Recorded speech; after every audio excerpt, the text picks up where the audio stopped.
Use the Force, Luke. Sometimes truth isn't good enough. I feel the need for speed.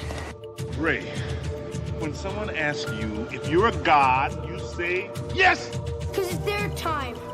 Their time. Up there. Down here, it's our time. It's our time down here.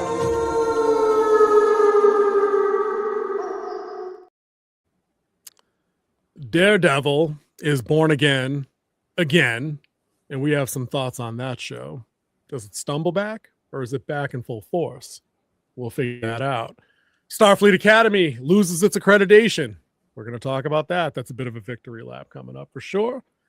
Super Mario going to make $300 kajillion in a week. See if that saves Hollywood on top of Project Hail Mary. And I put Kingsley on the hot seat for his very life. Wardens rise. Our watch begins.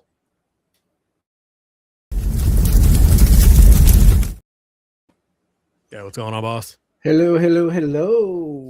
We are back. It's Wednesday. It's Wednesday. It's FrostCast 87. Lots to talk about today. All over the nerdverse. We got topics, a little bit of this, a little bit of that.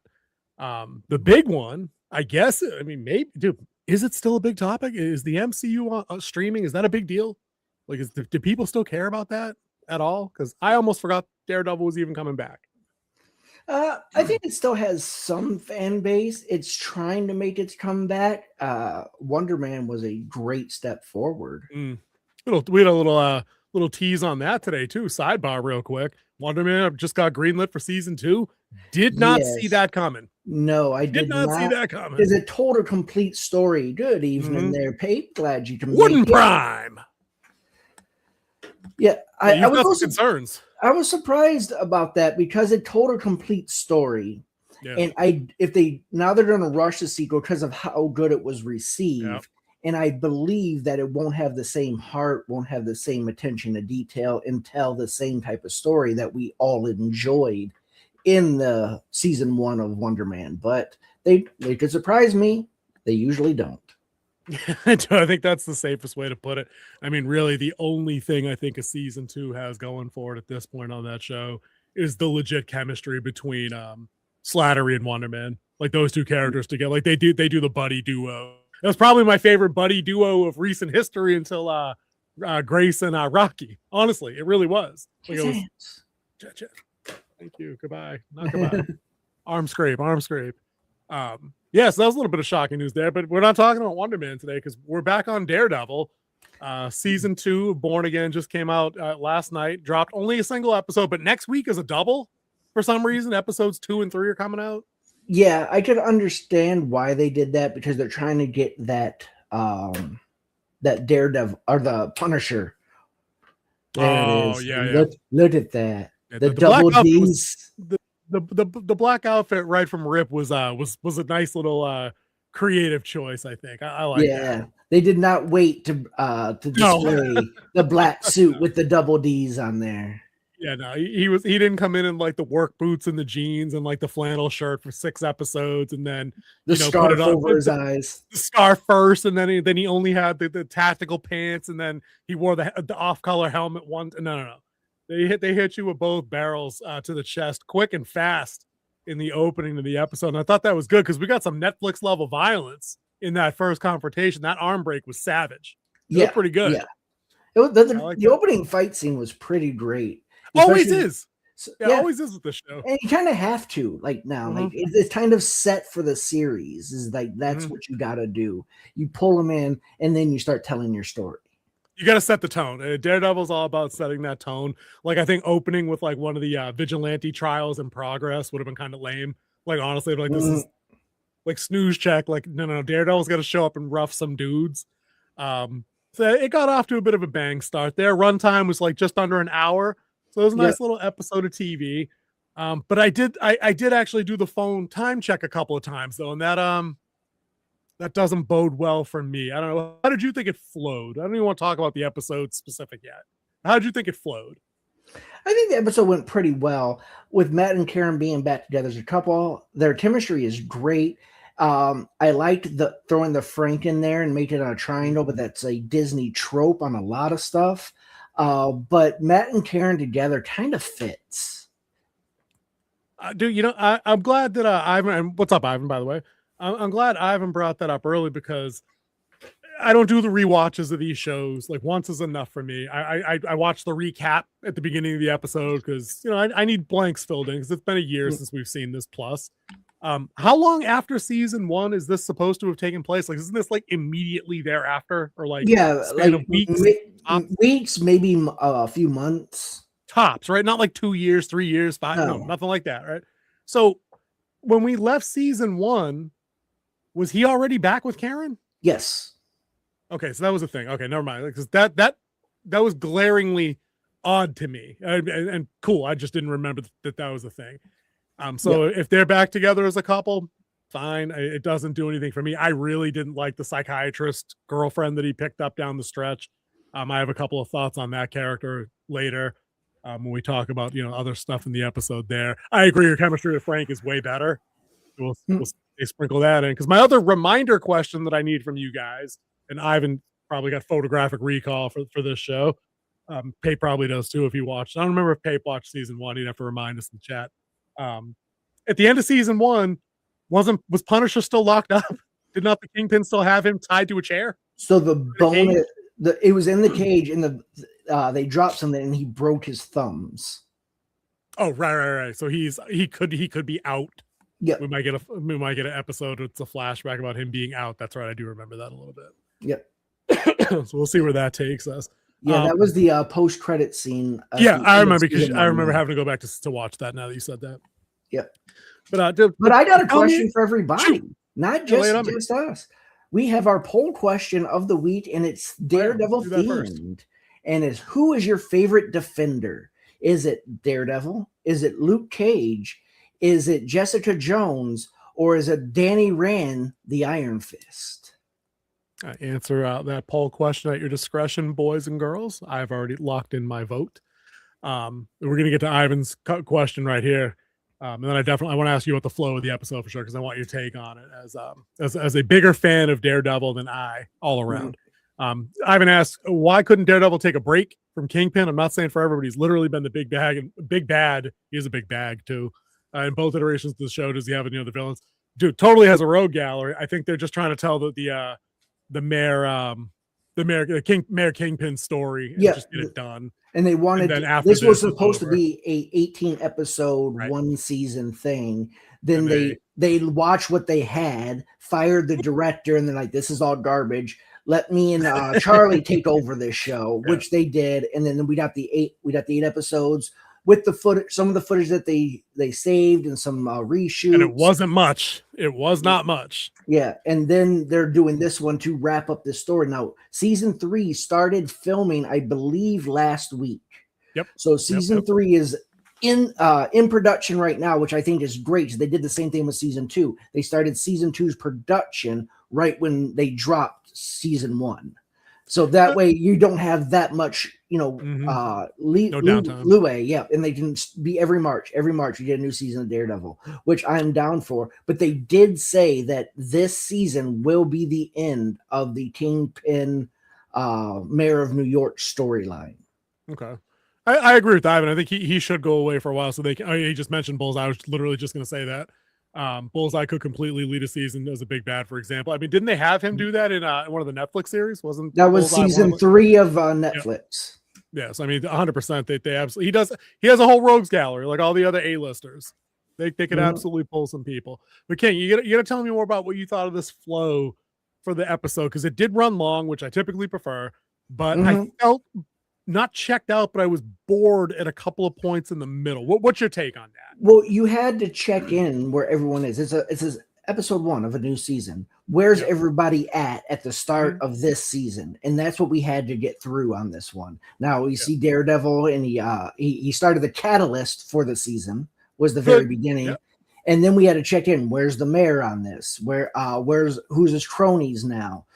And then we had an introduction of a brand new character sitting in DC. Then you had to check in with the therapist and one of the vigilantes. Then you had to check in with the task force. and then BB, and like you just had to check in with everybody. Yeah. Cherry, his law partner. His law partner. Yeah, you have to see where everybody's at and how they're adapting to this new norm that is now New York City under Mayor Fisk.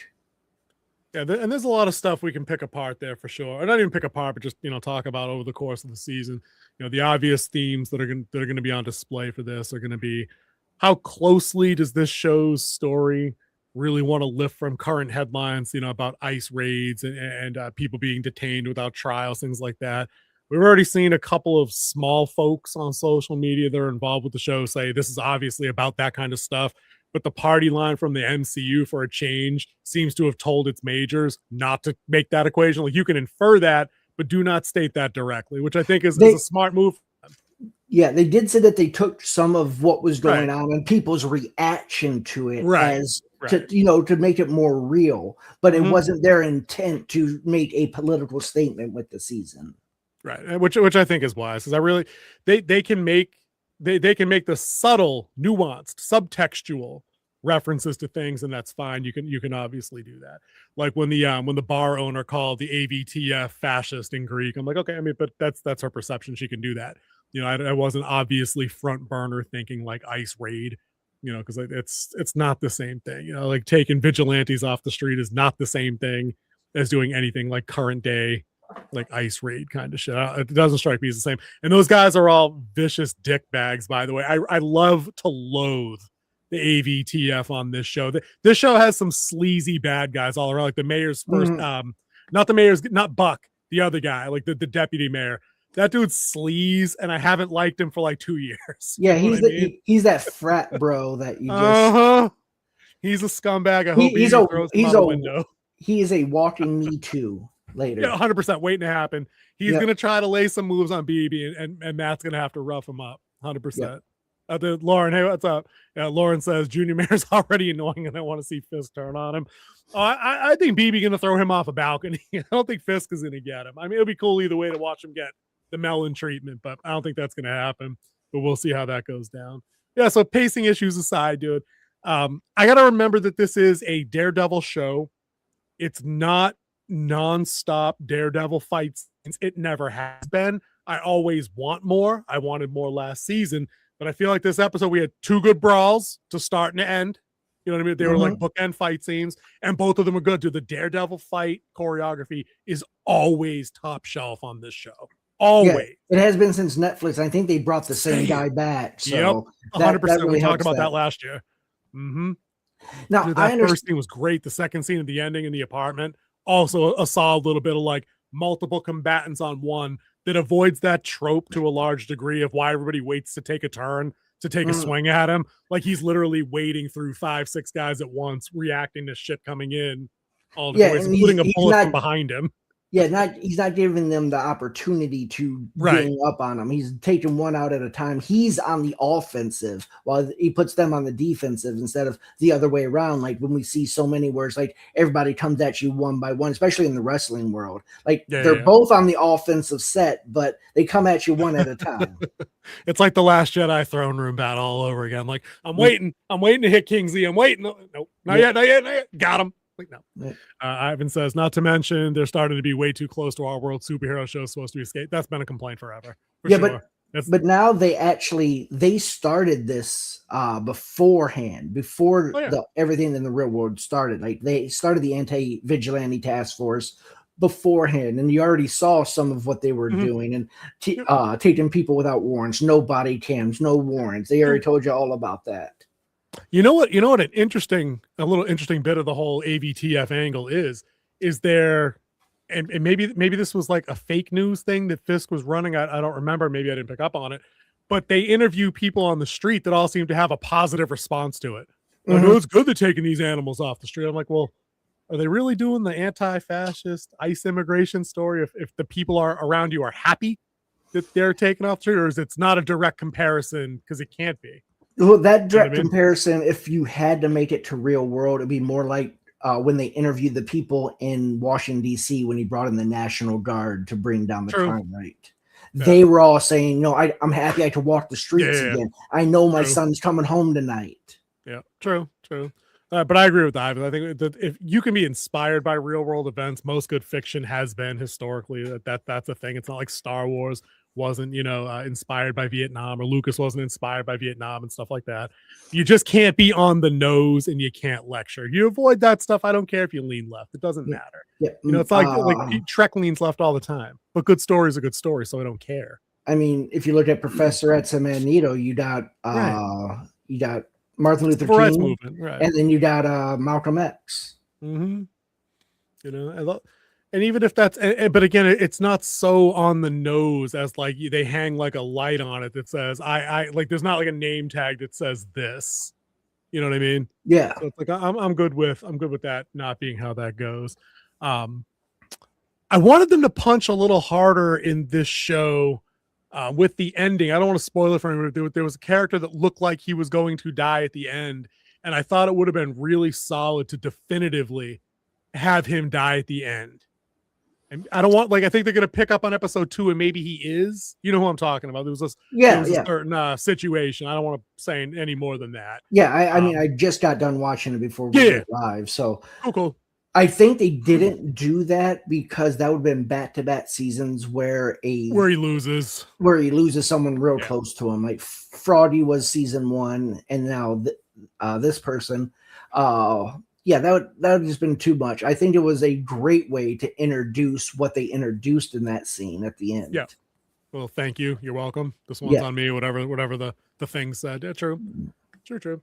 Not a bad little reinsertion point for the Man Without Fear. I said I'm always down to see Charlie Cox play this role. I think he does a great split role. It is getting a little, I don't know, it's not obnoxious, but it's weird, and I get it. It's comic appropriate.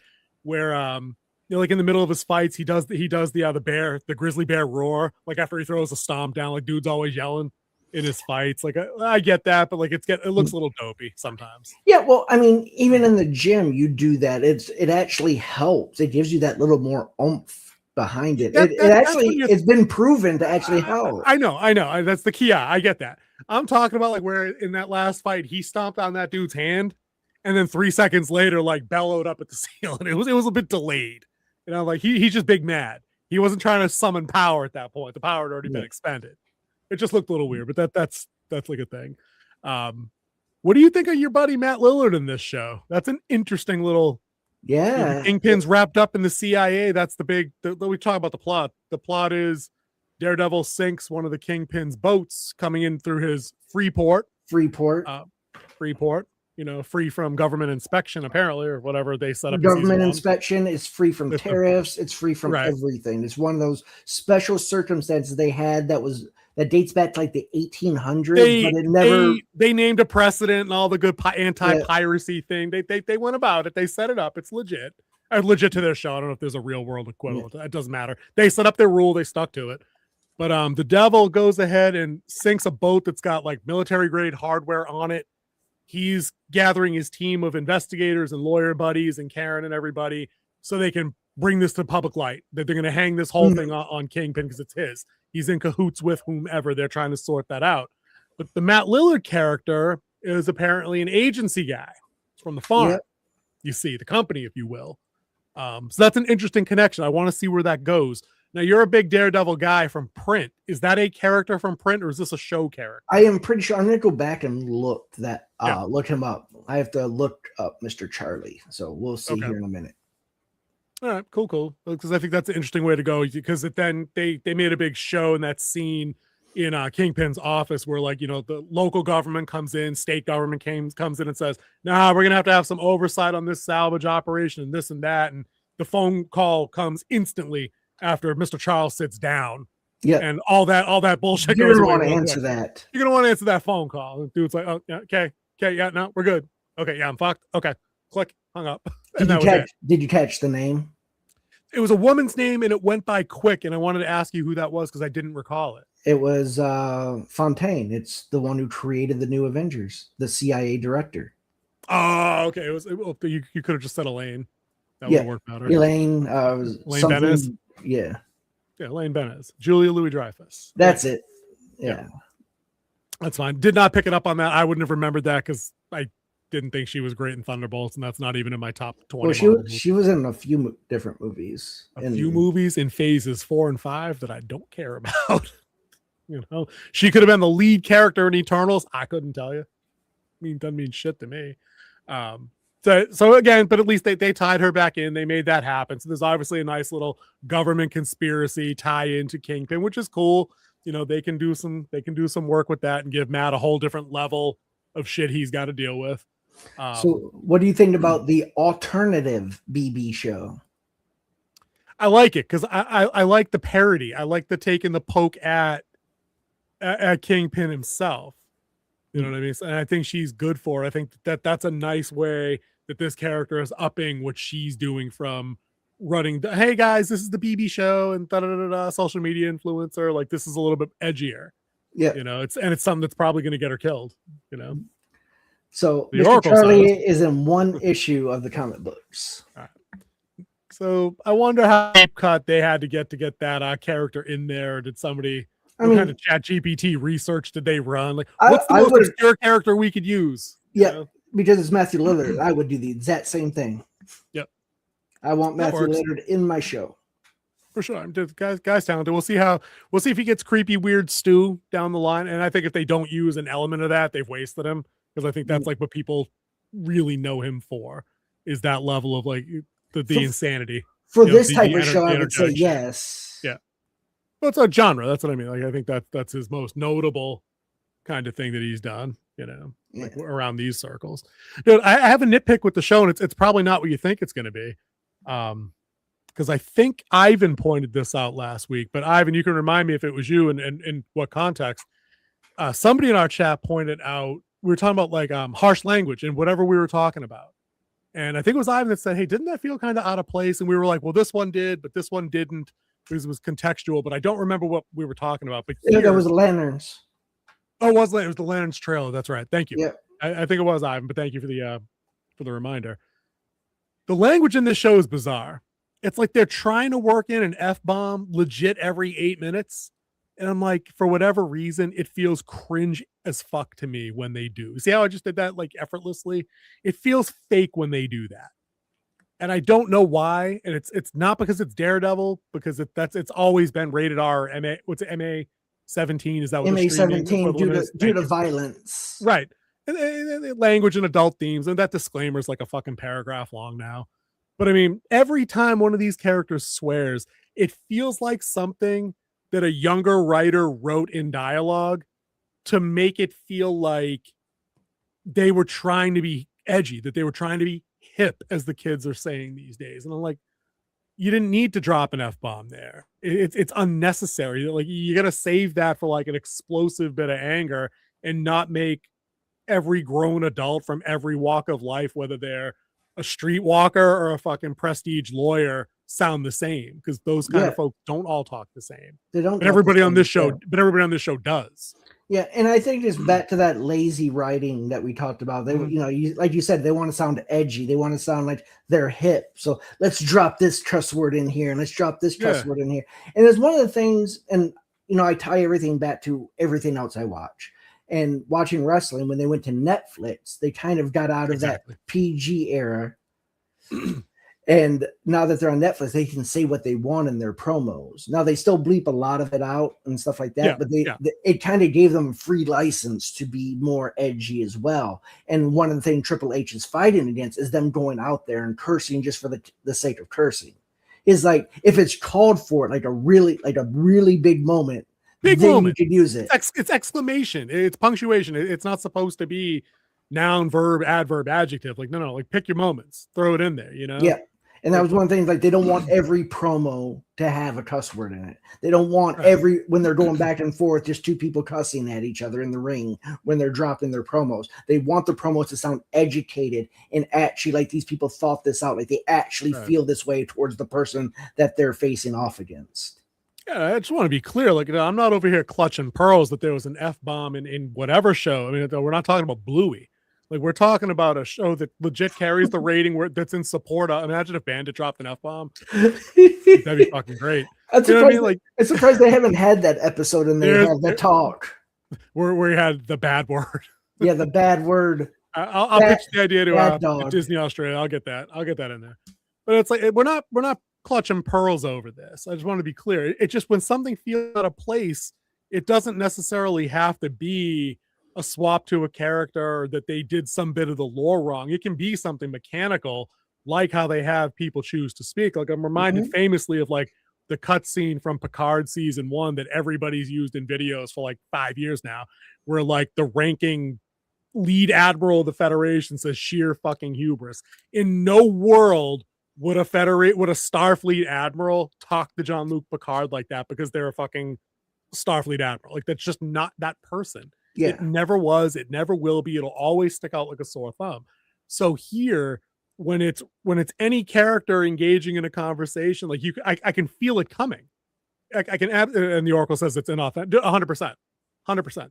Like I can feel it coming. I'm tracking the conversation. I'm like, they're trying to build to a point where this can be used like punctuation, but then they slip it in there before it has any meaning or any weight, and it just feels fake. I mean, it feels exactly like you said, fake. Yeah, it feels fake. I mean, technically, with my Army background, I could make a complete sentence by just using the F word. A very fluid that everybody would know what I'm talking about by using the one word.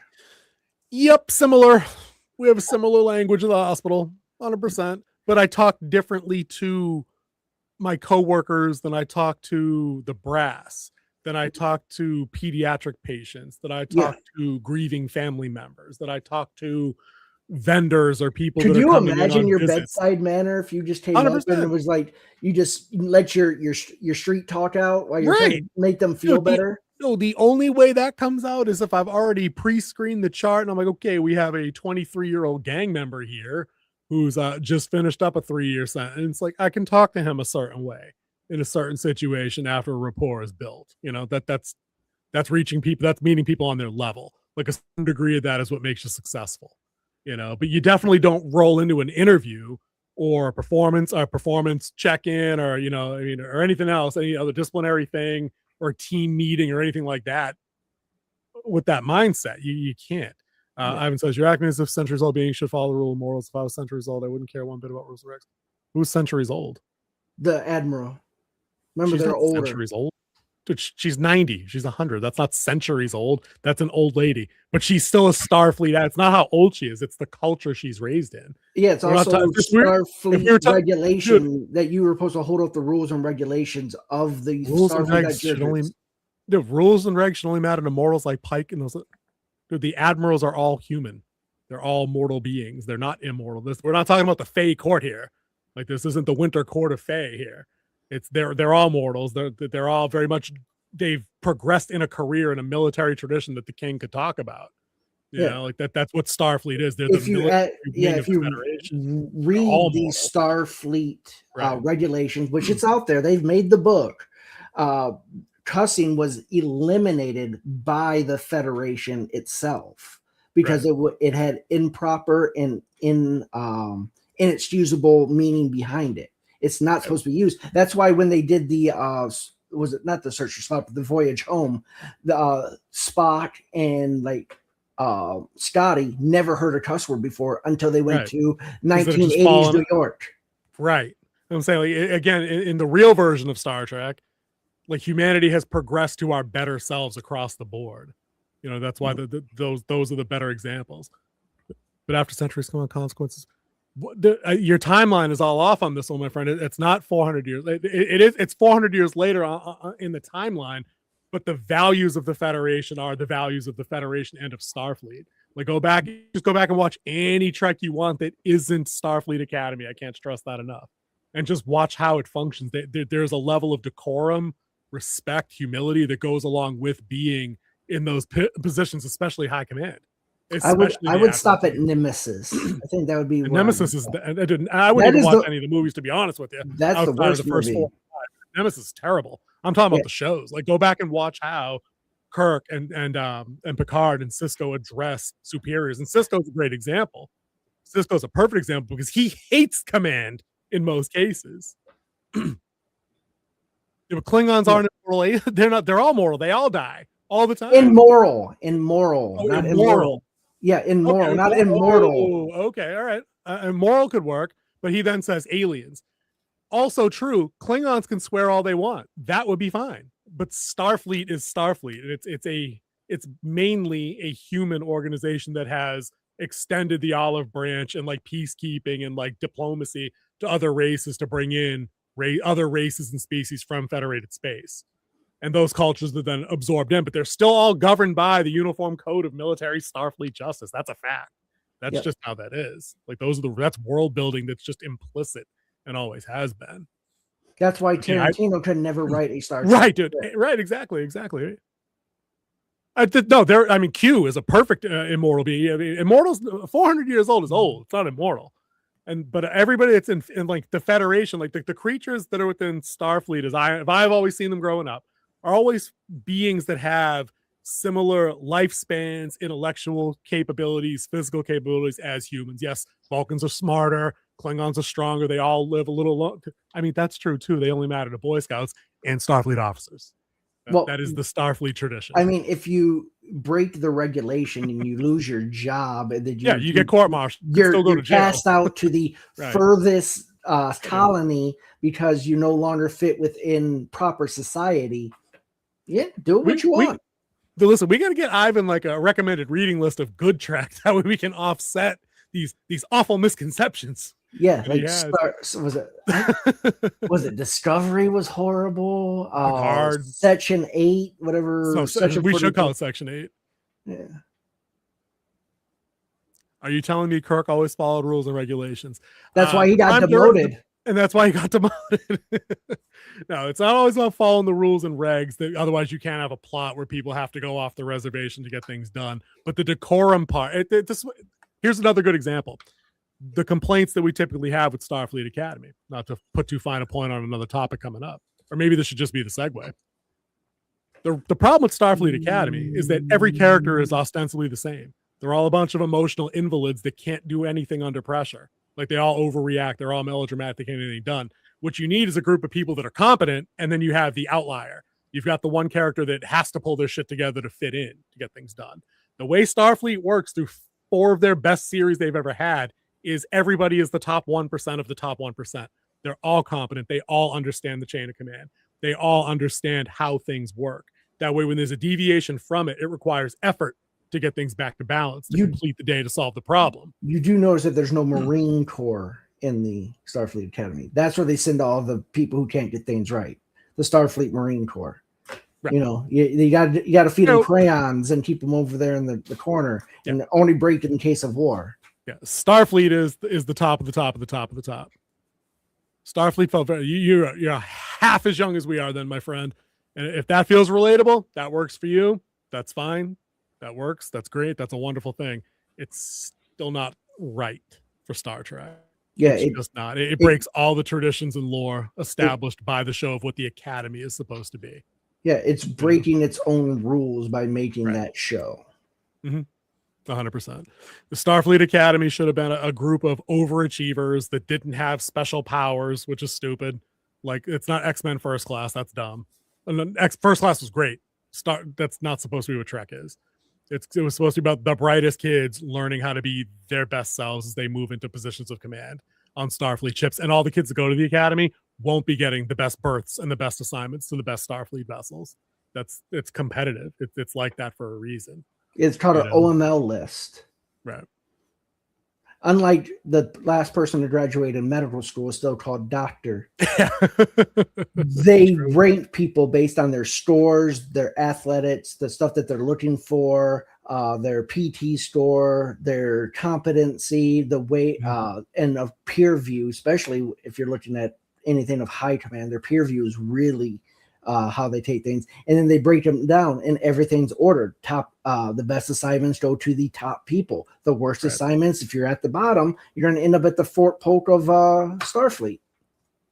Ivan's asking, aren't the other Trek shows black and white? No. I mean, you're talking about following rules always. No, what I'm talking about is the decorum stuff. The whole plot can't happen unless somebody at some point makes a mistake or disobeys an order. There has to be conflict for it. That happens routinely. But what typically happens, in reference to your black and white part of your comment, is there's usually an issue that comes up that requires discussion from multiple viewpoints. everybody doesn't always agree, and everybody's always right and wrong to a level at the same time. And then they have to sort out those viewpoint differences or their perspective differences to sort out what's going to happen.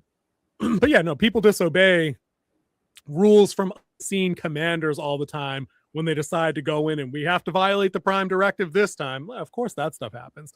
But when you see a bunch of uniformed officers in positions of high command acting like children, it just undermines how a military wing of anything actually functions. It just doesn't, it doesn't come across as authentic to folks that understand how that works. Starfleet even created new creatures. They're not sticking with the same. Dude, true. I mean, and they should. Oh, you mean Starfleet? You mean Star Trek creating new things? It's a huge galaxy. There's new people out there. They found new and interesting worlds. Fine. Yeah, that's fine. But Starfleet is still Starfleet. It's still supposed to be a peacekeeping, diplomatic, although militarized wing of the Federation. That's what it's supposed to be. But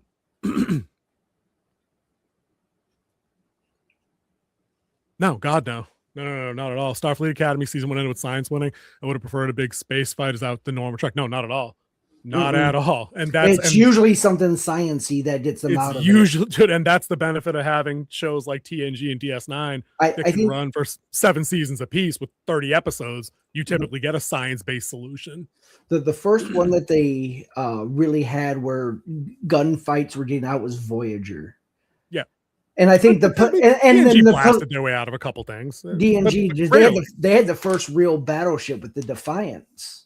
The first Borg capable warship was the Defiant, 100%. It had up armaments, ablative armor. It was smaller, faster. It had like 23 phasers on it. It was nasty. Pulse lasers or some shit because it fired different than the beams that all the Galaxy class cruisers shot. But no, space fights aren't it. Space fights are what JJ brought to Star Trek notoriously in 2009, which is again fine in short control bursts. But again, when you get into even the science and like things like Starfleet Academy, like we've always had techno babble, but these guys don't even understand how light speed works. You know how if a point of light starts at 2 different places in space at the same time, you can't actually see them from your fixed position at the same time. It's not how it works. And that's because Star Trek used to be the domain of geeks that like sci-fi and were into like science. Where most of their science actually checked out. Right. And they've proven right over the years. Right. Exactly right. Anyway, it's like you have your own time machine with a starship, because all you have to do is go away from the point of light, and then you can see the older light coming from something, and you could actually get a hint of what happened before.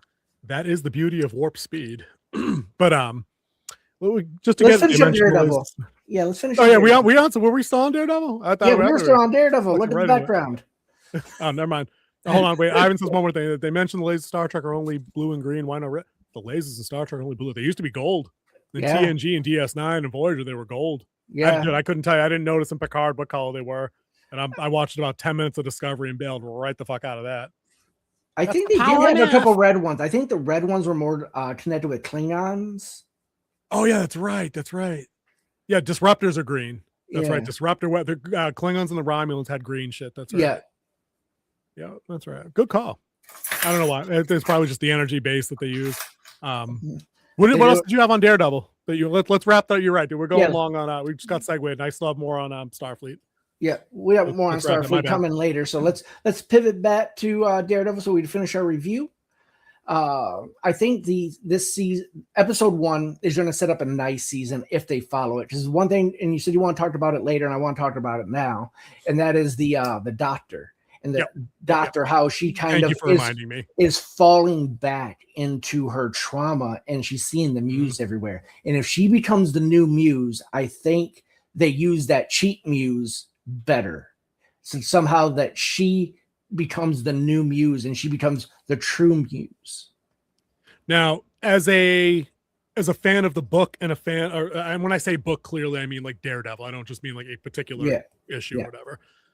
Would that be comic accurate if that character takes on that role, or is that something that would be like a show off the rails kind of thing that might just be cool for you? Well, one thing is that they never really talked that much about the origin of the Muse, and they never showed a gender with the Muse, so it doesn't really matter. So I guess it would be really cool if they did it. Okay. So, what I had on her And that was a no, Ivan. That was a no. Jessica Jones hasn't showed up yet. Oh, I'm sorry, I didn't even see that. She's kind of a scumbag. This character. She is kind of an evil. She's scumbag. fallen into the. She's drinking the Kool-Aid of the mayor on this one. And listen, she's engaging in a couple of scummy activities, and one of them happened before the Kingpin even put any pressure on her. Right when she's interviewing Lalo Salamanca. Wait, not Lalo Salamanca, because that's who he plays on Better Call Saul, the swordsman. The swordsman. Right? She's asking him legitimate interview questions, the basic baseline questions, and writing down her little observations as she goes, and she's writing down shit that does not apply in any context to how he's responded.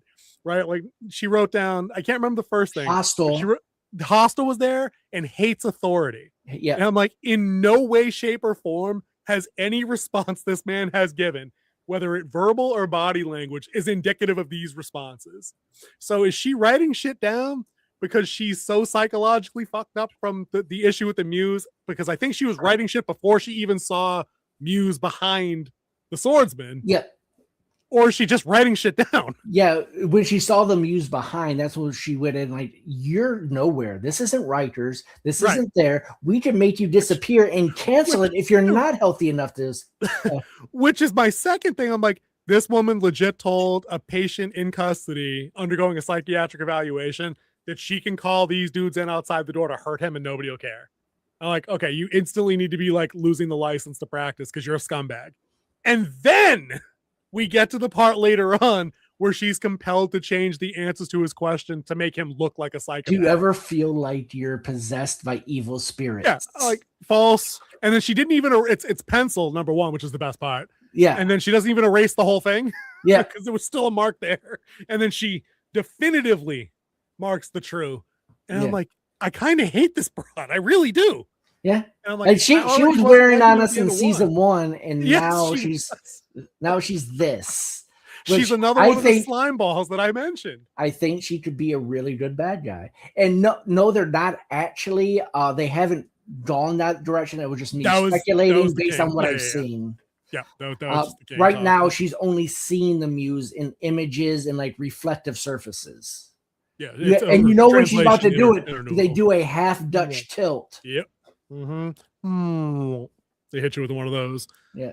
So she's a nifty little angle there. That's probably the most interesting thing I think they have going, because the Daredevil stuff is pretty standard. He's going to expose Kingpin. He's going to break arms and whoop ass.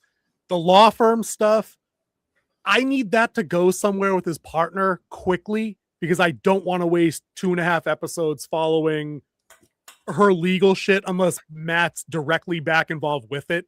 And maybe he comes out of hiding to rejoin, because when the season starts, she has no idea where he is. He's on the run. Yeah, maybe that would be the end. Yeah, but I don't want to see 3.5 episodes of a legal drama where Matt Murdock's not present. Yeah, you know what I mean. So if that's not a thing, I don't need to see that Kirsten going up against the DA. I honestly don't give a shit. It's not compelling at all to me. I think that was just a hint at they're going after these people, and that's who's representing them is the Murdock law firm. Was it Murdock and Maddox? Yeah, Murdock and Maddox, or Maddox and Murdock, one of the two. Yeah, as the law firm, and you just see that she's overworked. She doesn't have a law partner with her, and they only have one investigator. And she doesn't know where he is. Not that he's just on vacation. She's where'd he go? Is he okay? Do you think he's all right? And Cherry has to be I'm sure he's okay, but he knows clearly because he's still in touch with him. So, I guess we'll see next week. We got a couple episodes we got to do for next week's FrostCast. We'll have to bang those both out. It will be a double episode next week. It's twofer.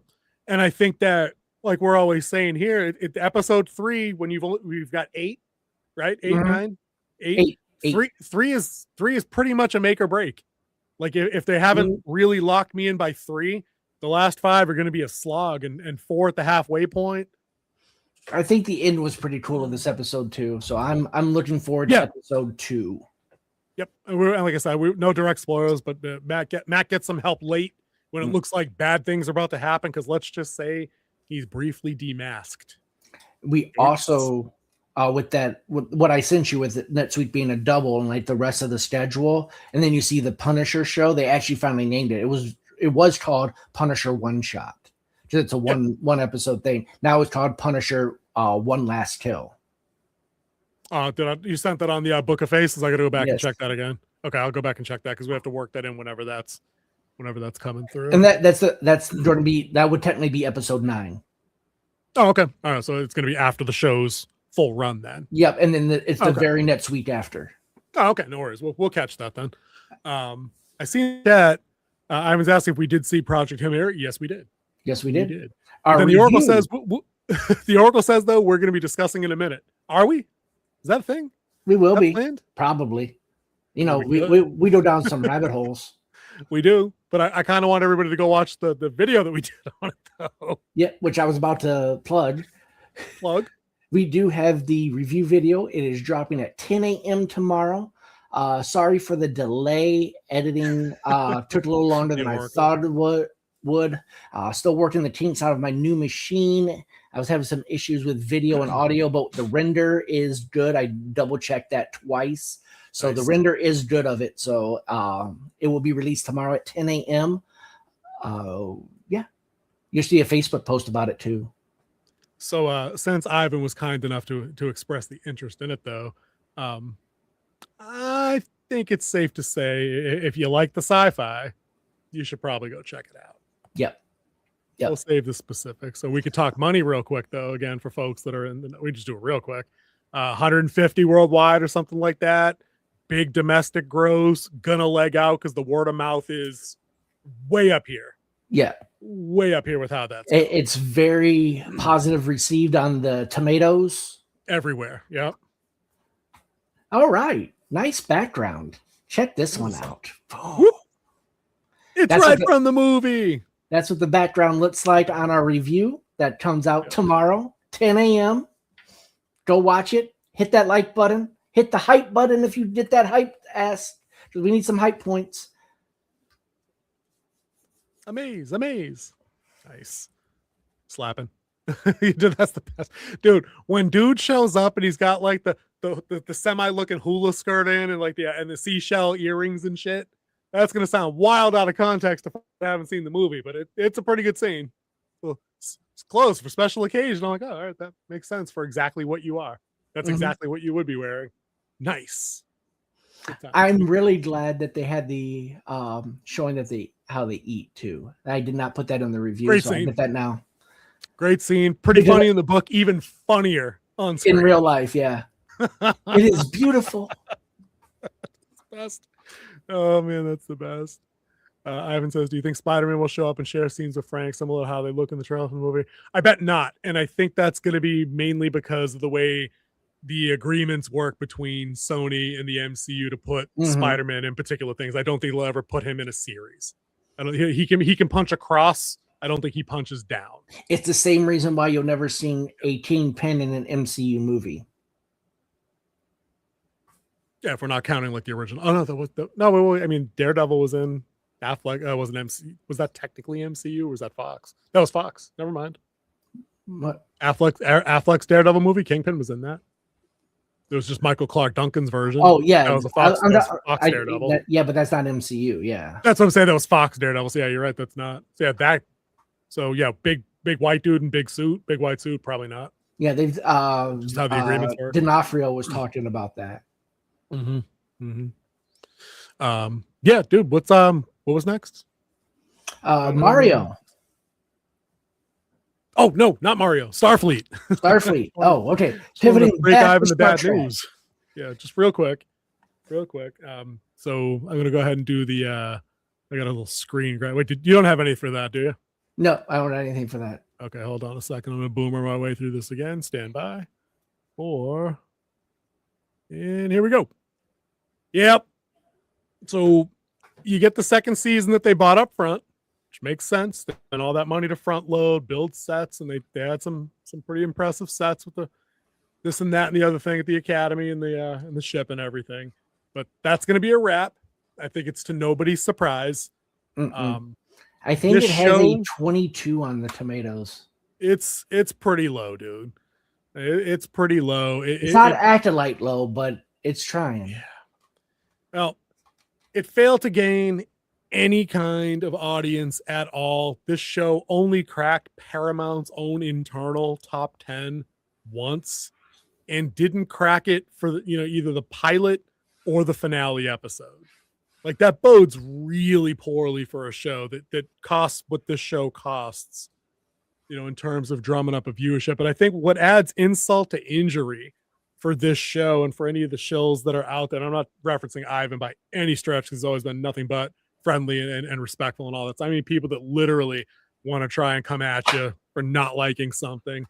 If those people spent as much time watching the show as they did trolling Twitter, demanding that other people like the crap that they don't like, you wouldn't end up with the situation you're in, which is, I don't know if this is still sharing, but they got a petition up to bring it back for season 3. King, is this showing? Because I'm off my monitor there. You see change.org? No, it did not change. It did not change. Hold up. Give me unboomer myself there. You have to reshare the window if it's something different. It is. Let me just do that real quick. I don't know if I could just toggle those. Nope. Okay, no worries. Here we go. That's it. You got less than 5,000 signatures. Even the Acolyte managed to pull 30,000 within a day or two of the petition being up. You know what I mean? You got like a sixth of what the Acolyte did, and that was a dumpster fire. So, I mean, I don't know what else anybody say other than this show is a byproduct of an older era. Oops, shouldn't have done that. Of an older era of Star Trek writing from 5 years ago that took way too long to come out. It's going to grab some people. Everything grabs some people, but it didn't grab not nearly enough. In 5 years, no one will remember this show. I don't even think most new Trek fans will remember this show. Routinely, TNG and DS9 grab more views on their respective streaming platform. They're on Paramount now. They're on Paramount, yeah. Yep.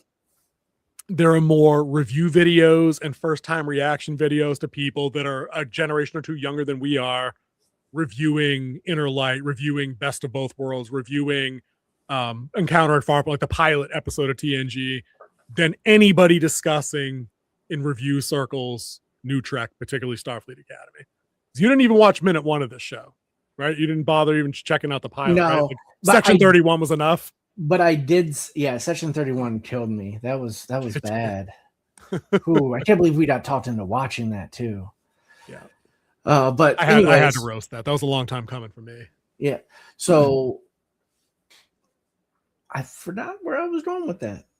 Hold on a second. Talk amongst yourselves. No worries. I'll talk amongst us.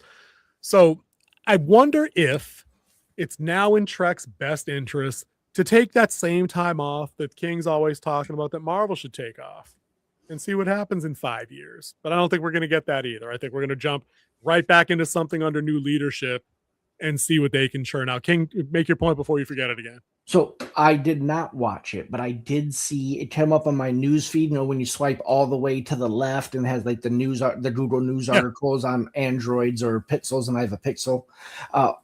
I saw a couple review videos pop up on it, and it was like people I've never heard of reviewing. Like people, like all the big time reviewers, I never saw one thing about this show on there, but some of these small ones, and none of them were positive. Like sometimes these small channels, they'll hook onto something to try to elevate themselves up, like we do.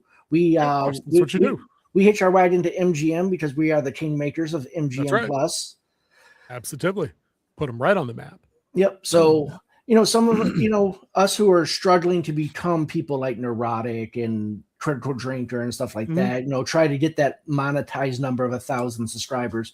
You latch onto something, and they latched on, but it was all negative. So that's what really, like, I'm not watching this show. Like the one episode I saw was like the Klingon had to get married, but he didn't want to get married, and like they had to put him in a dress, and like, oh no, they didn't have to.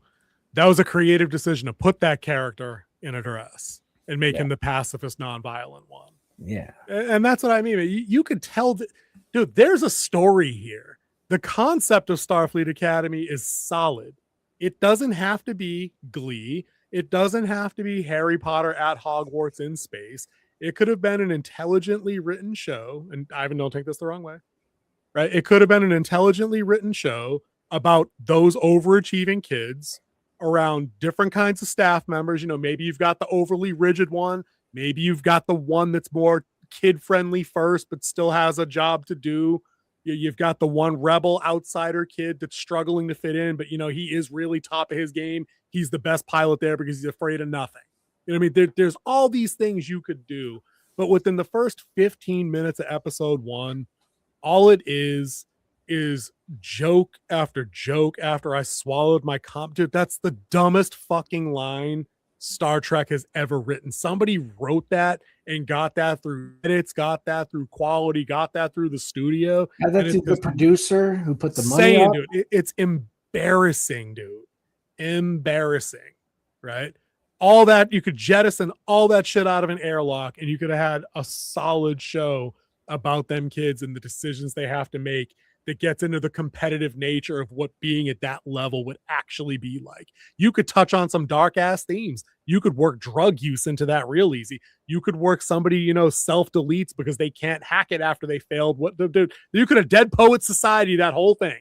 Mm-hmm. I mean, and there was a show there and it didn't need to be grim all the time, but what it couldn't be, because I love that Ivan's pointing out Scrubs, it does need to be renewed. Everybody I work with tells me I need to watch that show, by the way. I will get back to that revival season. But it can't be a joke. Trek cannot be a joke. Live action Trek cannot be Lower Decks. Never. And they treated it like that. Too much crying, too much shouting, too much talking like we're talking right now in 2026. Like when you said, 400 years in the future, dude, 400 years ago, we're not talking how we're speaking now.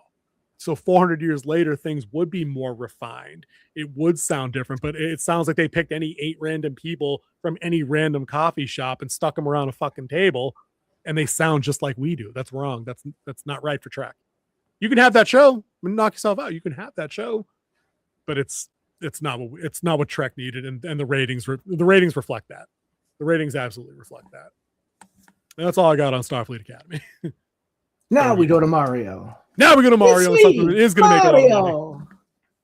Dude, I was looking at projections for this earlier. They're talking like 160 to open, and I think they meant domestic, right? That's huge. That is a huge, especially like how down theaters have been lately. Right. Even some of these bigger ones that we've expected bigger numbers for has underperformed, even though that they did clean up compared to everything else they went up against. Dude, the first Mario movie made something like $1.5 billion or 1.7 billion. I think it was 1.7 after all the receipts been counted. Agreed. I think it was 1.7. This is probably going to hit for 2. I think this hits 2 because I think again, what was the last big kids movie that came through? Hoppers. Like Sonic in December? No, I mean like the last good one. The last one that made bank. Like was Sonic even last year or was that the year before? Yeah, that was last December. Yeah. So I mean it's been like months since that's been a thing. We're coming up on like the Easter break for a couple of kids, April vacation. Dude, this movie is gonna spring break. You know what I mean? It's gonna sweep for all of that money. I did a little bit of extra digging too. And we're always talking about the stuff we like and box office versus budget and stuff like that. Illumination has the formula, dude. They've got the alchemy, right? They do a couple of things different than places like DreamWorks and Pixar do. That almost guarantee they make $500 million every time out the gate. Make after the fact, like the money they get to keep, not the box office gross, like what they actually profit out, right? The animation technique they use is less sophisticated and less hooked on doing particle physics with like water and light reflections and perfect shadow placement. They favor the oversaturated color palette, which is why it works great for Nintendo, why it's going to work great for Mario. You know what I mean? Their primary animation is done in France, so it costs them tens of millions less than it would have cost to do domestically here because the pay scales are different. Yeah. You know what I mean? And they tell, I don't want to call them more accessible stories across the board, but they're simpler stories, I think, than a lot of the deeper themes that good Pixar tries to go for. Like a good, like Inside Out, trying to touch on like anxiety and panic and things like that. You're not going to get that from Minions and Super Mario Bros. So they already have all this stuff built in that even if they spend, and I think I saw the budget for this is only like 150 mil production, even if they double that from marketing, it's going to shoot so far past that $1 billion is just $1.5 billion seems like it's not only inevitable, it's like it's bankable. It's money they could just invest in the next thing now. They can already start Mario 3 now because there's no way it doesn't hit. There's no live action is always a danger. Like Sonic 4 could bomb. Like there's a live action danger there. But this is money in the bank, dude. Well, Too Mario has such a bigger fan base than a lot of people realize. Not including like all of Japan loves it. Mm-hmm. So, I mean, you have a huge built-in fan base just in one country, not including all of the people like us who grew up playing Mario, who jumped over all those things and then saw the next one come out, Mario 2. And then we played Mario 3, which was like open world almost for at the time for Nintendo. Yeah, for then, that's what considered would be open world, would be Mario 3. For sure, dude. And you just like built-in fan base aside, it's like the opportunity they have to pull from so many titles over so many years while having the guy that invented the character way back when be on deck. Like, dude is on scene in the same way the creator of One Piece is on scene to tell the clowns at Netflix how to keep the live action going the right way. And like Henry Cavill making his production team play Warhammer to keep Warhammer within the lines. Dude, exactly. Like this is what happens when you put professionals, creators or not, in a place and let them do their thing. You're gonna make bank. You're gonna make people happy. Like I don't recall a whole lot of people being pissed about Mario 1. You know what I mean? The movie. I didn't even hear anything bad about it. Not like widespread. Everyone loved it. Like the only bad take I had was that Seth Rogen kind of just cashed it in. Like it was Seth Rogen's voice on there. Like, but everyone else, Donkey Kong? He's Donkey Kong. Yeah. Dude. But it was like they're like, oh, I'm the meme I saw was like, oh, I'm Seth Rogen. I'm in the Mario movie. I'm gonna be Seth Rogen. And then it had Koopa, and it was like Jack Black is like, this is my life now. Dude. But like the Donkey Kong character is Seth Rogen. Like that's exactly what he should sound like, you know, how they portrayed him. It worked out just fine. But I mean, even like I was saying, that was the only negative thing that I saw was that. Like I saw some if that's the only negative thing you got, I think you got a hit on your hands. I saw some people try to, and again, this you got to recalibrate the woke radar at least once a quarter, right? Some people tried pinning the girl boss thing on Peach, and I'm like, why? She's a princess. Because she had a couple of like badass princess moments that never came at Mario's expense, except for the first minute he was in the Mushroom Kingdom and had no idea what was going on. That's exactly what would happen. He was fish out of water. But how can anybody tell me that wasn't a Super Mario superhero movie and a Super Luigi movie, by the way, given the ending? Like, no, the brothers fucking fighting Bowser at the end was awesome. That was some dope shit. I like that. But no, and that was very limited. That was just people trying to do what they do. That was the motif of said people. Like, this is going to appeal to everybody with all kinds of cross appeal to different groups, game fans, families, retro fans. Everybody's going to like this. The same PHM, Hail Mary, had massive cross sectional appeal to a lot of folks. There's no preaching, there's no lesson, there's no message. No, it's just an entertainment like take care of your family where you disappear for 2.5 hours and enjoy the ride. Right. And I think the broader thing here, and this is kind of the pick your brain part of the show for Mario anyway. They're got hits on their hands with these two movies. We know live action Link is a thing. They had some casting announcements, and that's coming through later on, right?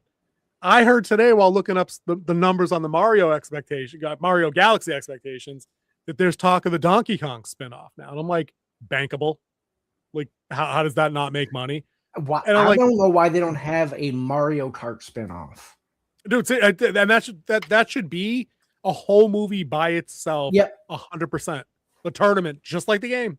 Yeah, and just have that built. And like you have conflict where you have people who don't like each other. You have the shells, them trying to upgrade their rides as they go to try to compete. You know what that movie is? That movie's a perfect vehicle, if you will. You see what I did there? It's a perfect. I like this big brain move. That's a vehicle for all the B characters in those games that are actually in those games, like Toad, like Koopa, like Shy Guy. It's their movie about them trying to win the tournament and being able to meet Peach and Mario or whatever. Maybe you throw them in there like cameos or something, but you make that about Toad. That's Toad's movie. Yeah. You know? But like, think of all the other cool ass like Nintendo movies they should be working on right now. Now I know Netflix did Castlevania, right? Yeah. But you could take another more game-centric, game-focused thing on Castlevania. You could do Mega Man. Metroid needs to be on this list. Yeah. It needs to get done. And there's so many more that they could do that they could Double literally Dragon. Double Dragon, dude. Please. Contra might be too much for the kids, but whatever. But like they could literally turn on the money machine. Up, down, left, right, B, A, select, start for 2 players. There you go. 30 lives. And 30 lives. Right. That code we gave away for free. Like and subscribe. But it seems like that they could effortlessly just fall into the same kind of shared universe that Marvel's struggling to keep, DC's struggling to have, and Dark Universe never had. It couldn't even get off the ground. Yeah. And they're just sitting on it. And I'm like, what are we waiting for? Like, let's make some progress here. Like, let's get this done now. Because I think you said this a while ago, man. I think you're right. The superhero craze is long over. Superhero movies will always be around. It is the age of the video game movie. The video game movie. And it doesn't just need to be Nintendo. I wonder when we're going to start seeing other production companies like Blumhouse or A24 or whoever option out other things like Krieger's doing with Resident Evil. You know what I mean? That might have nothing to do with the mansion incident from part 1. But like if there's a zombie story to be told in a Resident Evil world that doesn't shit on Chris Redfield or Leon Kennedy, I'll see it. You know what I mean? And it doesn't have to be another Mila movie. I'm good with those. I saw 12 of those. I'm all set. Yeah. We don't need, but I mean, something that's a little bit more atmospheric, isolated, claustrophobic. Like, yeah, sign me the fuck up. And that guy might be the one to do it. That might actually be the guy to do it. I'd definitely be 100% on board with that. Well, before we get into where I'm going to battle for my life, we got some somber news that happened over the weekend. The immortal, the undefeated, the man. Oh wait, what's going on here? There we go. Ha-ha. Oh, it won't load. Give me a second. You could just RIP him if you can't get a document up. It's not a document. It's a picture. Got an infographic there. Yeah. Can I say who it is while you're working on that, or you got that? Go ahead. Okay. So we lost Chuck Norris, 86. Hell of a life, hell of a guy. Billions of movies that people of a certain age group would have grown up with. I like seeing him for 2 seconds in The Expendables when he popped into that real quick. Oh, there it is. Yeah, that works. That's fitting. Liked him in a lot of different things. Loved the cameo in Dodgeball where he's one of the judges. Of course, that's hilarious. Thank you, Chuck Norris. Thank you, Peter. Always funny. Got the immortal brawl with Bruce Lee. Lots of good Braddock missing in action. Delta Force. Those are probably my two favorites that I had. And then Sidekicks. Yeah, Sidekicks is all right for a now including 6-time karate champion. Yep. They're living clean, living healthy. 86 is a hell of a run, man. 86 is a hell of a run. Yeah. Remember, Chuck Norris's tears cured cancer. They did. But he never tried, ever. Nope. But they could have, and they did. So I will go RIP to Chuck there for sure. It sucks losing these guys, man. They're getting up there. Stallone's getting up there. Schwarzenegger's getting up there. It's part of the process, dude. 2026 has been rough. Like all the people I love seeing in movies are all, saying goodbye. I don't know if we did a shout out to him. I was just telling you earlier before the show that I was doing a Buffy the Vampire Slayer rewatch. Nicholas Brennan died. Yeah, Nicholas Brennan. Like last week or earlier this week. I don't remember what it was. I think it was last week. Played Xander. Well, yeah, that's some shit. Dude, the founder of OnlyFans died. 43 years old, pancreatic cancer. Like, dude, that just goes to show you got billions of dollars. You still can't beat capital C if it's your time. That's crazy. Like that guy didn't have the money for every experimental treatment everywhere. Death comes from us all. It just matters if your soul's ready. Well, there you go. Yeah, it probably was. You never know. Yeah, Nicholas Brennan. I hope he's at peace wherever. Dude had a hell of a struggle with addiction, for a long time. I don't think they said anything publicly. I thought it said after a long battle with the disease, died in his home. Like sometimes when you see that in an obit, that means overdose or addiction related thing. But he didn't say anything, and he's very public with his trials and tribulations. He used to talk about things like that at like conventions and shit. Like he wasn't trying to hide anything. But he struggled for a long time after that show. So never really found success afterwards like some of his co-stars did. Actually, most of his co-stars really. Yeah, that was a huge launching ground for a lot of actors. Sarah Michelle Gellar, David Boreanaz, Allison Hannigan, the American Pie stuff. Yeah. Lots of people. Eliza Dushku. Yep. Lots of people fired careers off of Buffy. Who played Angel? What's his name? David Boreanaz from Bones. You know him from Bones. Bones or SEAL Team. SEAL Team, that came after. Yeah. Mm-hmm. There were a lot of Seth Green. I think that might have been his first on-screen role. The only one who I don't think she ever really got anything big out of that either was Charisma Carpenter, who was gorgeous. I don't know how she didn't end up doing something else. Like she wasn't on any of Joss. It was a Joss thing. Never mind. That's why. Yeah, sorry. I figured it out after I said it. Yeah. That was the reason. Never mind. Yeah, no, that's great. Great show. Another good example, Ivan, if you want to run back to a show that you might find relatable, would be Buffy the Vampire Slayer. Like you might find something in there that you can, and it's a pretty good comparison too, because you have young characters that are not all in possession of the right answer, and they don't always play by the rules or do the right thing. They usually need to be guided to a certain degree there, but they're often right too. It's a good balance, but you can see the quality level of right difference in something like Buffy the Vampire Slayer. I was going to say Buffy versus BVS just seems like Batman versus Superman now. But when you put something like Buffy versus Starfleet Academy, it's no question which one it has superior writing talent behind it. Yeah, dude. So you ready to play a game? Got a game. Let's play a game. I was going to voice over the whole thing, but I ran out of time with the visit and whatnot, which really annoyed my afternoon. All right. The game is, can you survive 15 minutes? The rules are, you have no gun. Okay. You have no phone. Okay. And nobody can back you up. I've got 4 scenarios for you. I'm going to screen share them all in sequence. Once I figure out, you know what? You talk about this amongst yourselves for a quick second. I forgot to look at images like an a-hole, but do not look at said images. I don't want you to get any hints ahead of time. All right. I'll look up at the camera instead of the screen like I'm looking at you. So anyways, this weekend we have a documentary coming out that is about AI that I'm actually interested in.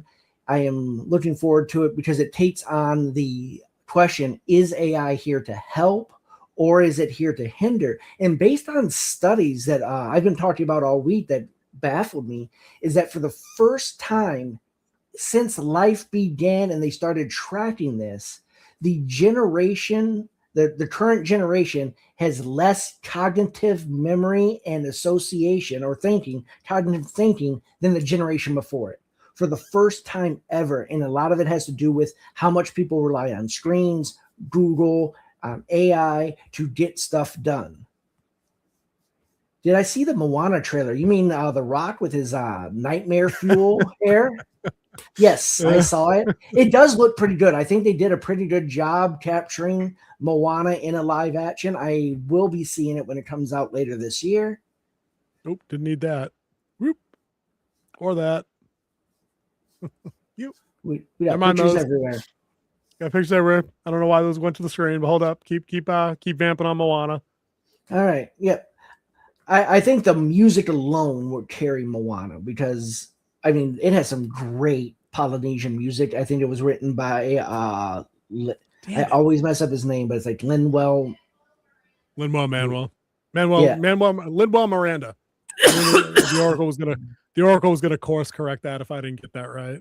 Yeah, I messed that one up. But the music's done by him, just like he did in Kanto as well, which we all know that was a banger. And Like every song hit on that one. I mean, how many times did you see people walking down the street talking about we don't talk about Bruno? No. That's the only one I haven't seen. I'm into all the Disney stuff because of the kids around the house. You know, that one's actually pretty good. I would suggest you check that one out because it's a fun movie. I'll check that out when I get a spare minute. Ivan says, I can't believe they're actually going through the movie. It looks not good in my opinion, especially Dwayne Johnson. I mean, the dude looks the part, but we all know him with no hair. So I mean, that part doesn't work. And Disney live action is a hit or miss bag. I think King's right. I think there's going to be families that have little girls that are going to bring them in there for the sing along. The re-release of the Lilo and Stitch live action that I thought wasn't going to make any money last year cleaned up. I was dead ass wrong on that. I was dead ass wrong on the 2 when that came out last November or the November before. That made a truckload of money, and I didn't think that sounded very inspiring. But I think that the song has a title track. I think people are going to be into it 100%. So we'll see what's there. All right, King, are you ready? Can you survive for 15 minutes? All right, here we go. No guns. No guns. No phone. No phone. No backup. Here you go. No backup. Here I go. Can you survive 15 minutes against Freddy Krueger and Burger King if there's no knives around to defend yourself? How would you do this? So there's no knives in the whole Burger King. You're telling no me. knives except for the ones on his hand. And I have to survive 15 minutes. 15 minutes. I would run to the freezer and block the door latch on from the inside. Okay, now this is the Master of Dreams. Yep. What if I'm he has awake? access? I don't sleep well in the cold, so I'm going to be there and just be like shivering. So I'm awake. So what is he going to do? You realize most people freeze to death. They fall asleep first. The body shuts down. You will fall asleep. Now we're talking about a Burger King freezer. Have you ever had any of their frozen stuff? It's not really frozen. So it is a secure location that will not kill me because I've been in those for an extended period of time. I used to be a Whopper flopper. That's why I picked BK and not McDonald's. I know I will be safe in that freezer. And it has a little plunger handle. You just slide something in there so they can't plunge it open. And then I just sit in there and be like, do, and it's only 15 minutes. If you die in 15 minutes, you know how cold it has to be? It's true. You're saying it's a balmy 62 degrees in there, so it doesn't sound like that would be much of a threat there. Nope. And then he's just going to sit there with his claws. I can't get in because it's a double thick glass because it has to keep the cold in. So he's not getting through that. So what was a burn face going to do to me? I don't say. I thought maybe you kill me with bad puns. I mean that worked for like 11 movies. I thought you would definitely have gone with the fry basket around a fryer-later, maybe whack him in the head and get the face into the oil. I don't know. I thought you were going to go more aggressive. The barricade approach is probably safer. Yep, I don't have to fight him. We're in a safe location for me. Okay, all right. That's 15 minutes done. All right. Well, me and my handy screwdriver. How does this? You didn't have a screwdriver on you. It's what you got in you. That's a sonic screwdriver, I guess. He's the doctor now, I guess. All right. Now, what about this situation here? The Doctor Who. It's Chucky in any typical school, right? Yep. But you're deaf. You can't hear him coming. Oh. What do you do? What do you do? What do you do? How do you survive 15 minutes in this situation? So I can't hear him coming. Nope. And because I'm deaf. Yep. That means I don't know how much noise I'm making either. I have no gun. Plus, he's a toy. No phone. He takes plenty of bullets. I probably wouldn't have enough rounds anyways. I have no phone. But you know nobody what I can back you up. But and also you can't leave. You can't leave either. That I should have stipulated that. You know what I do have? I have a gym. And the gym has stuff like baseball bats and goalie equipment, especially if I'm up there in the Northeast where you are, because I know I played goalie in that school. So I get me some goalie equipment, which would give me some padding against his knife. Eventually, he's going to have to come after me. And either I'm going to be in a corner where he can't get me from behind. That's what I was thinking. So I can see everything. I'll make sure the bleachers are pushed in so he can't come from underneath. And then me and my hockey stick and my baseball bat, we're gonna score a couple goals. And then show him with that little kid. And then as soon as he lines up, I'm going to punt him into the basketball goal and watch him just sit there and whine. That's kind of what I was thinking. You work yourself into a corner. I mean, this dude's exclusively on the element of surprise. You know what I mean? He's not in no movie has he overpowered any human being physically, including Andy. So yeah, if you back yourself into a corner, you got yourself a little field hockey stick, you got a baseball bat, you got a 5-pound dumbbell in your hand. I like your odds in this one. All right, hold up. That's enough of the Chuck. Now this one, I was hit or miss on this one when I did the prompt to get the image, but I wanted to work in another classic. It's can you survive 15 minutes against Michael Myers, no gun, no phone, no backup, in a Barnes & Noble bookstore, but the power's out. Can't see shit.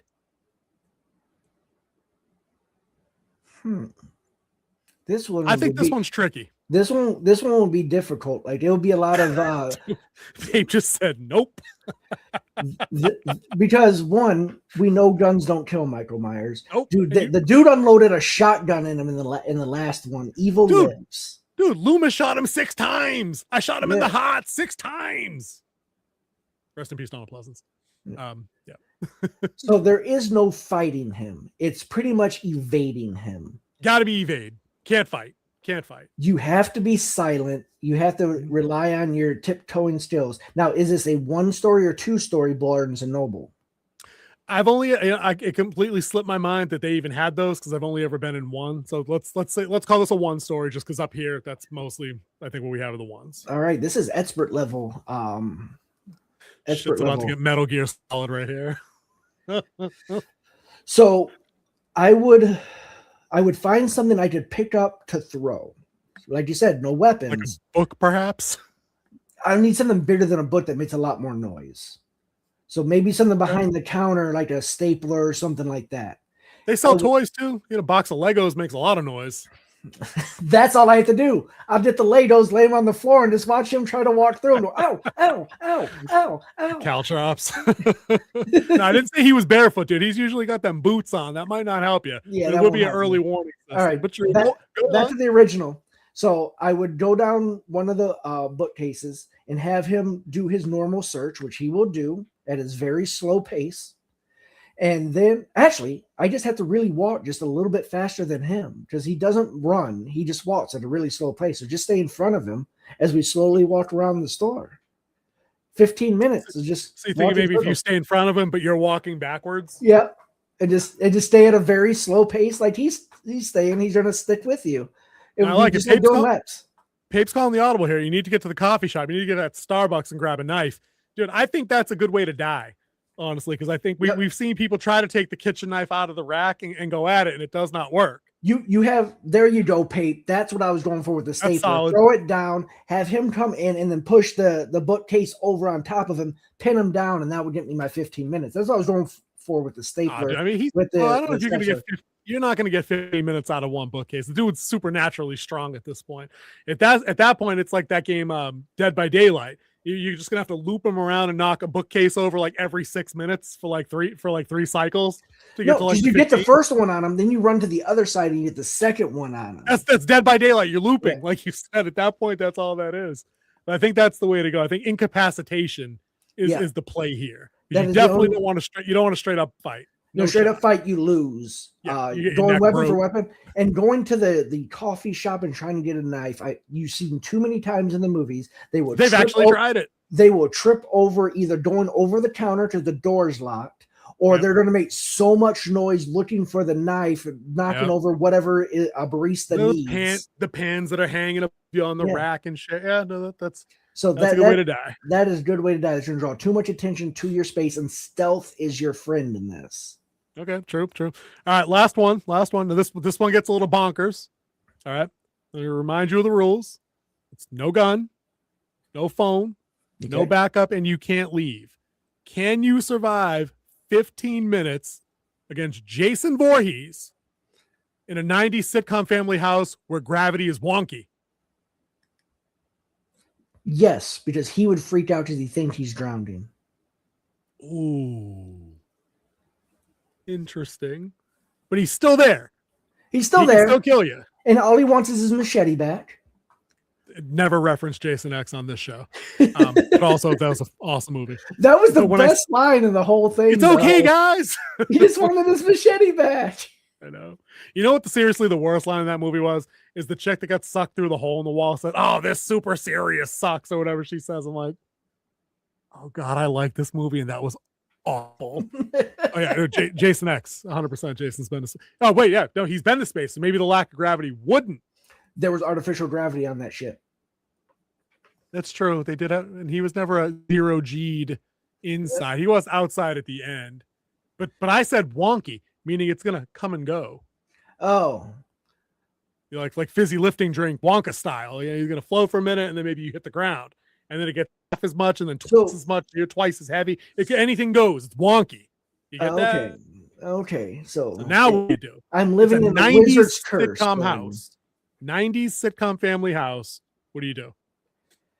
I would have to find something that's nearby, a chair, something like that, because it's wonky. Something's going to break, and then somehow you have to plant that and try to time it for when the gravity goes and he floats to the top and have it right there. The other way, he's going to drop on something or drop on something. One of the two. You have to pre-plan.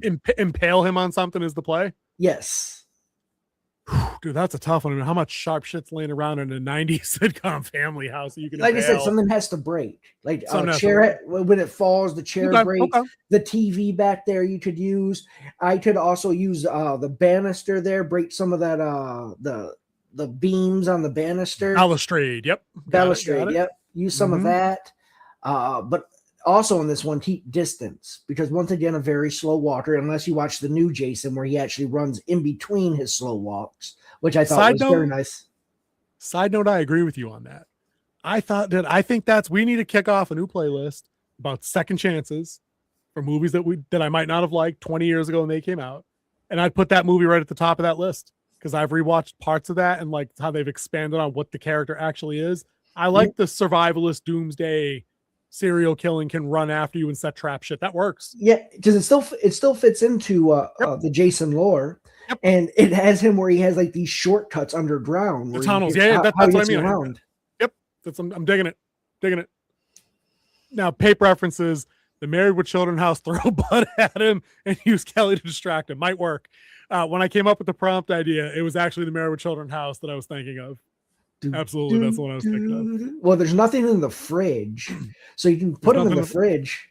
Now, the couch has been broken a bunch of times. Yes. So that would work for your plan of getting him impaled. Yeah. I mean, maybe you have Peggy come down and nag him to death. I mean, that's a possibility. That could work. Yeah, I like to throw him Bud Adams. Kind of funny, though. And in Half Gravity, you could absolutely throw Bud Bundy. 100% you could throw him. That would absolutely work. I think you're right. Keeping the distance is key, though. But if gravity goes double, you're in some shit. Yeah, I mean, I would have him go out with one of Bud's girlfriends, down the river called Kiss Your Ass Goodbye, Kiss Your White Ass Goodbye, and then when he gets thrown into Ball Crusher Rock. Good work, dude. Yeah. So there you have it. King Z thinks he can survive 15 minutes with these 4 classic horror icons. Oh yeah, definitely. What do you guys think? Could King Z actually pull any of this shit off? I don't know. He's a pretty resourceful guy. Maybe. I need my own theme song though. I was gonna say I was just gonna do like a little game show. Well, that's it for Can You Survive 15 Minutes? We'll see you guys next time with a new round of contestants for King Z and how he can survive 15 minutes. There you go. I thought it'd be a little fun, do something a little different to wrap the show up tonight and get the creative juices flowing in ways that aren't dunking on Starfleet Academy or the Acolyte. There you go. If anyone can do it, the King can. Pape's got your back, dude. Hey, don't worry. These 2 shows will be out of our vocabulary soon enough because one of our other worst shows got a season 2 and it's coming. That's Alien Earth season 2. Oh my is God, on its dude. way. I forgot. I was literally sitting here trying to think of what you were talking about when you just said one of the shows we hated or whatever. Like, no, we didn't. I like Wonder Man. What are you talking about? The Barefoot Trillionaire's coming back. Oh my God, dude, didn't he die? Oh no, he's alive. He's alive. Oh my God, that's right. They didn't kill him. They killed nobody. They killed the one retarded kid that didn't feed the bug right. Yeah. That's it. Oh my God, dude. Tell me that show's not coming out till like 2029. I need a break, dude. I can't do that show yet. I think it's next year. Oh, I think we're still at good least this year. At least, because there's plenty of other bad shit I'm sure we're gonna have to suffer through for the rest of the year anyway. But maybe not. Maybe the rest of the year has. I know you had a hype list that was still had a couple more things on it coming through the summer. A couple of cheesy things like Mortal Kombat 2. I'm hopefully gonna, make people happy. Yeah. April was kind of thin, but it picks back up in May and takes us through the summer months, and then the winter still has a lot of open slots that I'm hoping will be filled soon. If we have to, we roll back the AAA stuff is the. No, is that if we have to just roll back our expectations from like AAA producers of like big name stuff, like if that's a wrap on those, then we'll fill in other stuff with smaller stuff or retro stuff for sure. We'll do some best of worst stuff. We'll fill the time for you guys. We're absolutely going to do that. Oh, dude, Masters of the Universe. Thank you, Oracle. Yes, of course. I told you the other day that's off my cautious list and it's on my hype list. 100% that's on my hype list now. The trailer has me. I'm ready for that. But Pape's calling for the poll. All right, let's get that poll. Let's get these results. With the Faithful Rito Powerman Iron Fist. Oh, look at that. All right, and the loser with 0% of the vote, Danny Rand, Jessica Jones. Oh, come on. Danny Rand comes in third with 14% of the vote. One vote. Luke Cage comes in number 2 with 29% of the vote, leaving our good boy Matt Murdock, Daredevil of NMP law firm, gets 57% of the vote. With everybody else's. I think that was always bound to go down that way. Dude, I could honestly see myself rewatching Jessica Jones season 1 because that was the first Netflix one they did, right? Yeah, Jessica Jones was actually That's first. What I thought. Yeah, and I remember thinking that was a pretty decent show. David Tennant was great on that show. Was it Killmonger? No, not Killmonger. What was his name? The villain.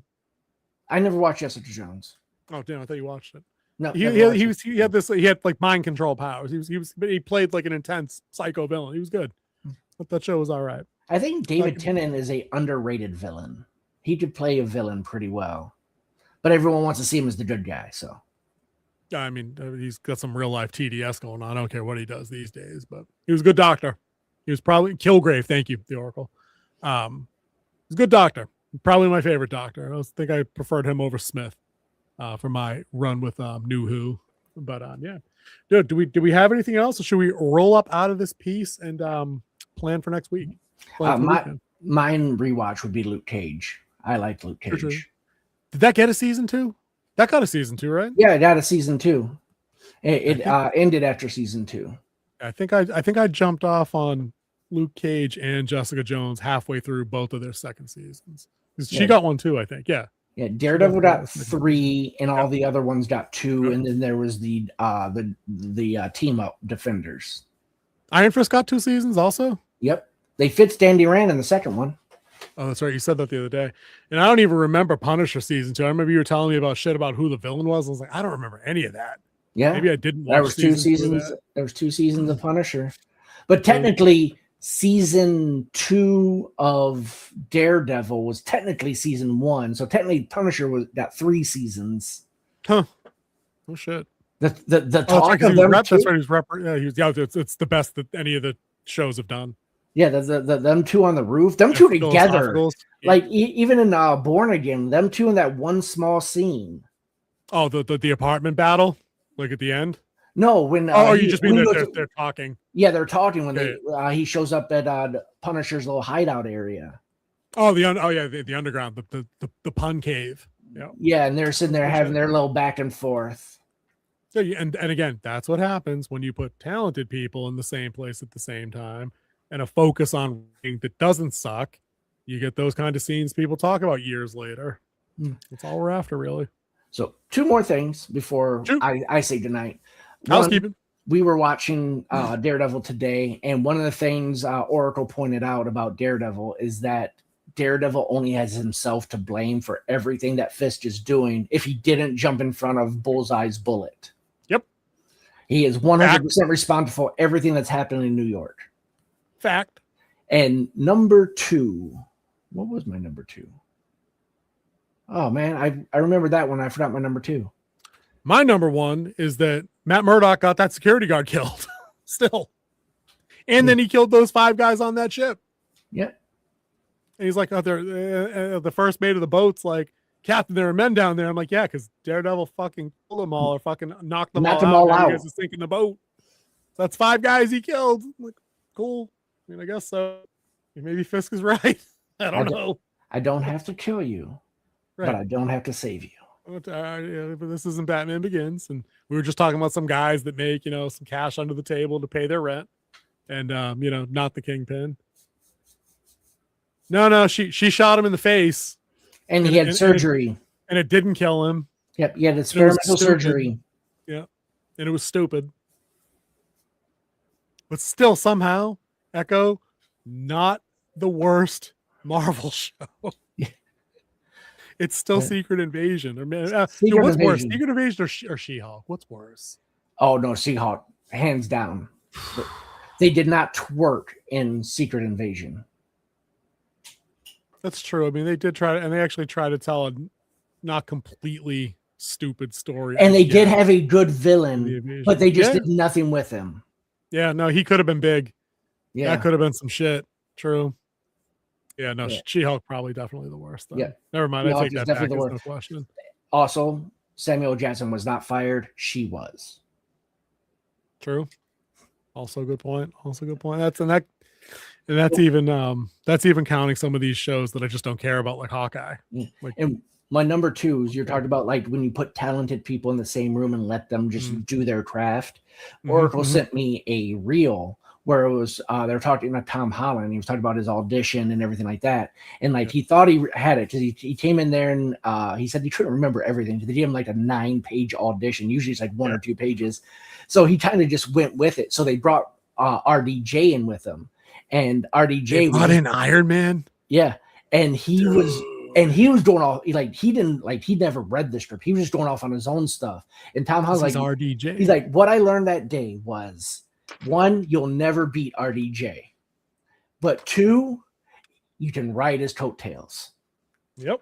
And if you let him lead and I can follow, but he's like, then I came to set and it was like they cut like most of my scene out. Like, and I'm there like, oh, okay, well, just, do my thing. And then RDJ there, and he looked at the Russos and he was like, hey, what happened to all the kids' lines? And he's like, well, the script is already 149 pages. We had to cut somewhere. He's like, no, let him do it. He's like, you're going to want it because if you don't want it, you can cut it out, but let's do it. And because you're going to want this. And then they did their thing and all of it made the movie. No, true. And you know what? And all of that contributes to the success of those 2 particular characters going forward in every follow-up. Like if you cut out all that developmental stuff from No Way Home or whatever, what was the first one? Homecoming. Homecoming. Like if you cut out anything where he met them in Civil War, and then he had those separate movies, like those scenes from the second solo Spidey flick, with the one where they're on vacation with the school, the second one, whatever. That's Far From Home. Far From Home.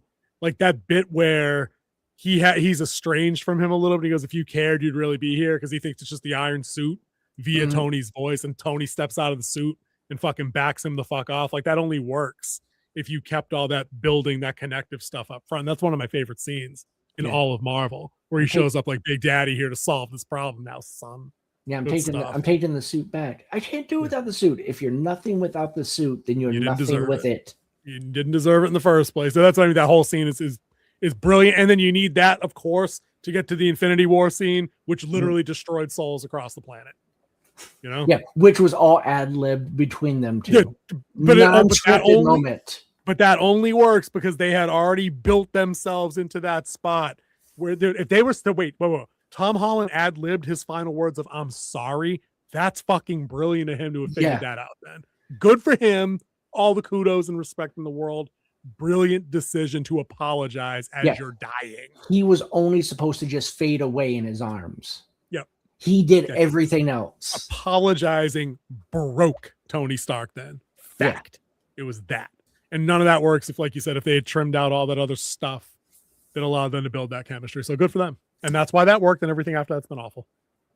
There's just none of that. There's nothing even approaching that, but that's a topic for a different day. So I think we've handled the business. The Wardens rose to the occasion as always. Thank you, Ivan. Thank you, Pape. Warden Prime was here for the show. Loving it. Thank you, Oracle, in the background. The little image thing about loading them ahead of time. I'm going to figure out how we can keep these things hidden. That way I don't have to load them in real time. But, we'll figure that out somehow. You can just load it.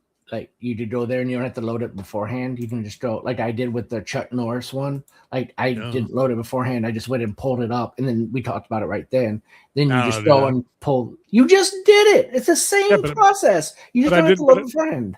Didn't want to do that, though. I just wanted them there that way I could just click on screen, and not image. Oh, wait, image is blocked. Image isn't responding. Try again later, because it did that 4 fucking times for the Chucky one. I'm pretty sure. Okay, you good, dude. You good. You were here. I'm pretty sure. Rewatch, yeah. Yeah, always rewatch. Exactly. And watch our reels. Your comments are always welcome on anything we put out. Yeah. And that goes for everybody. Ivan, you want to chime in? Chime in. Travis, if you're out there, go ahead and chime in. Hey, Travis, if you're out there, if I missed you. There we go. And Lauren was here earlier. Lauren, a little bit. Chime in on our comments. There we go. So, all right, why don't we head out, and we'll give people their Wednesday late evening back. That's right. And we'll see you guys next week, or maybe sooner if we decide to get our asses together. Later, guys. Bye, people.